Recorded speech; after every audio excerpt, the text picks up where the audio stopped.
So, how's it going? My name is Alex Krupp. I'm the president of the Secular Student Alliance here. So for our people who haven't been here before, about the Secular Student Alliance, we're about a year old. We're the first and only secular organization on campus. So mainly what we do is we provide a community and environment for people who don't subscribe to a specific religion or dogma. Come and talk about your point, because there's not a lot of places to go. Living in a predominantly Christian country where you could not be discriminated against. That said, we're not the atheist club. On campus. We welcome all different cultures, backgrounds, religions. Come and tell us how you feel. So we want you to get to know us, so you can see where we're coming from. But we want to get to know you too. So if any of y'all want to come back, we invite you to bring your religious friends, see how they think. Learn from each other. So that's who we are. So today we have our awesome speaker, Mr. Faisal Saeed Al-Mutar. He is an Iraqi-born writer, a social activist currently living in the United States, right here in the D.C. area. He's an advocate for freedom of thought, science, reason, and free market for ideas and economy. Good evening, everyone. Thank you all for coming. I really appreciate it. This is my first speech in George Mason. Whenever there's a speaker that some group, student group doesn't like, they start protesting and start lobbying to get the speakers banned. I get that a lot, and I have my amount of haters, and I'm proud of it. And so today's speech is about how to defeat ISIS, and actually what is, in my opinion, the root of the problem. Iraq and Syria are the opposite of each other. Iraq is a Shia majority, Sunni minority, while Syria is a Sunni majority and Shia minority, even though Alawites are sometimes not considered Shia by radical ones. But at the end of the day, Shia support Shias in this sectarian battles. And the battle of ISIS is a regional one as well as a global one, because ISIS is trying to establish a global Islamic caliphate. Good luck with that. The Syrian Alawites government is an alliance, and here where the right regional dynamics come in. The Syrian Alawite government is an alliance with Hezbollah in southern Lebanon and the Islamic Republic of Iran. And ISIS is a Sunni militia supported by funders from Saudi Arabia, mainly Saudi Arabia and Qatar. Qatar, actually, the New York Times published an article last week about having conferences like this to raise funds for ISIS openly. And many of their weapons, ISIS weapons, get smuggled to them through Turkey, and to some extent as a result of the United States support at the beginning for the quote-unquote Free Syrian Army, who are the liberal fighters. And now America is actually making the same mistake. And I think that now with the current events, with the United States trying to push for more funds for the Free Syrian Army, or quote-unquote the moderates, they have to make it conditional. That if they gonna get support, they have to make sure that these guys are actually the liberal people that they assume to be.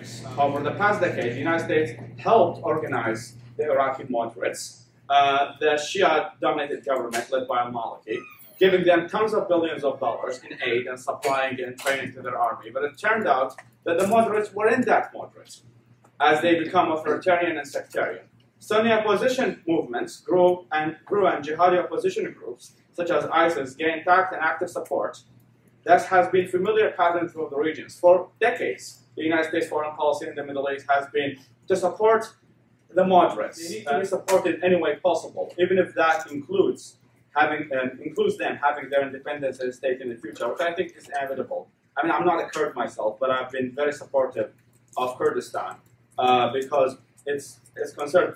Well, I've been there more than 15 times, and human rights are better, women's rights, economic development.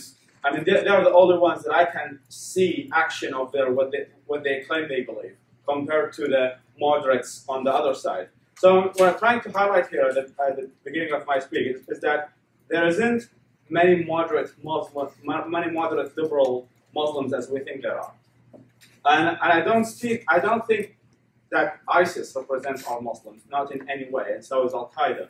But they are not a minority either. We've always been stuck in this mentality that the extremists are just a fringe minority and the moderates and nobody likes them and they have no popular support, but the moderates represent the majority. We're not talking about Andrew Breivik, for example, the nut guy who committed genocide in Norway, who was a neo-Nazi. When he's now in jail. We don't have a new leader, just like the case with Al-Qaeda, when we got Osama bin Laden, a week later we got Ayman al-Zawahiri, which is kind of worse guy, and now we have Abu Bakr al-Baghdadi, which is much worse. He said that atheists and other religious skeptics can be executed in at least 13 nations. Afghanistan, Malaysia, Maldives, Mauritania, Nigeria, Pakistan, which has nuclear weapons, by the way, Iran, which is trying to get the nuclear weapons, Qatar, Saudi Arabia, Somalia, Sudan, United Arab Emirates, and Yemen. All these countries exclude people for being atheists. And what do they have in common? Islamic Sharia law.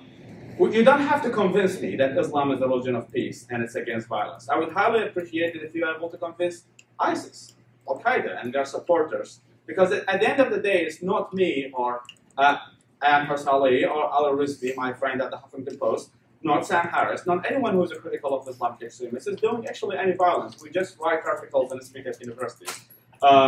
Which brings me to the last segment of my speech about ISIS, is that the battle against ISIS and Islamic radicalism in general is that we're not fighting only against a group of people. And you have noticed is that it's not that Osama bin Laden was the problem. We killed Osama bin Laden, there is another bad guy, and there is a worse guy now. So we're fighting against an ideology. In order to counter it, this ideology we have to continue pushing and supporting those who are pushing for secularism, human rights, and democratic values. And as Thomas Jefferson said, I'm a great believer in luck, and I find the harder I work, the more I have of it.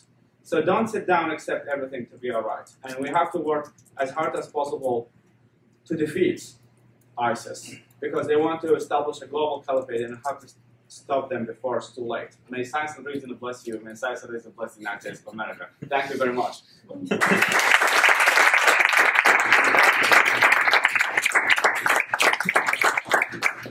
Too fast?